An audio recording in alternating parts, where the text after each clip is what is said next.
In this class, we will learn तद्भव तत्सम trick. ये ट्रिक देखिए हमेशा तो काम नहीं करेगी।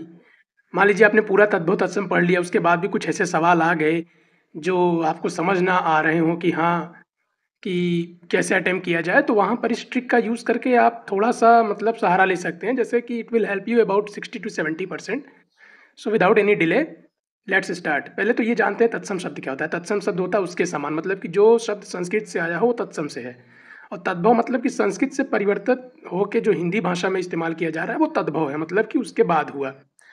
तो अब तद्भव शब्द की पहचान कैसे होती है, उसकी एक ट्रिक है, ये देखिए।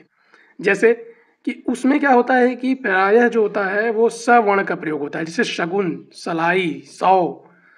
या तो अनुनासिक का प्रयोग होता है जिसको हम चंद्रबिंदु भी कहते हैं, जैसे आंसू, बांसुरी। या क और छ दोनों में से प्रयोग होता है किसी, जैसे खेत, खुर, खीर। या ब वर्ण का भी प्रयोग होता है, जैसे बजरंग, बछड़ा, बैल। उसके अलावा भी कुछ वर्ण ऐसे हैं जो शब्द के साथ शुरू में लगने पर तद्भव बना देते हैं, जैसे औ, औजार, के, दू, नी, पर से शुरू होने वाले भी शब्द भी तद्भव होते हैं। ठीक है, फिर तत्सम शब्द क्या होता है जान लेते हैं। जैसे उसकी क्या ट्रिक है पहचानने की। री वर्ण से युक्त जो शब्द होता है वो तत्स होता है, जैसे ऋषि। श्र से जो होता है, श्र वर्ण से वैसे होता है श्रद्धा, श्रावणी, श्रावण। व से जो होता है जैसे वधु, विग्रह, विवाह।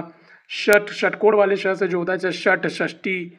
षंड, षंड का जो तद्भव होता है वो होता है सांड। ठीक है। जिन शब्दों के अंत में छ का प्रयोग होता है वो भी प्रायः तत्सम ही होते हैं, जैसे अक्षर, अक्षी, अंगरक्षक, इक्षु। र की मात्रा का प्रयोग तत्सम शब्द में भी होता है, जैसे ग्राहक वाला ऐसा कोई शब्द। अनुस्वार वाले भी जैसे होते हैं, जैसे अंक, आंक। ऐसे जो शब्द होते हैं वो भी तत्सम ही होते हैं जिसमें अनुस्वार का प्रयोग होता है।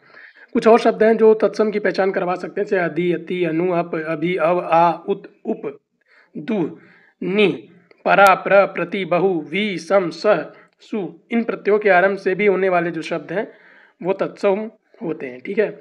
तो this trick is just for guess work. ठीक है, don't rely too much on it, but if you stuck anywhere in the examination it will surely help you, and will help you decide about two options 50-50 in the RO. So see you in the next video with more tricks. Till then, stay consistent and do subscribe the channel. Thank you.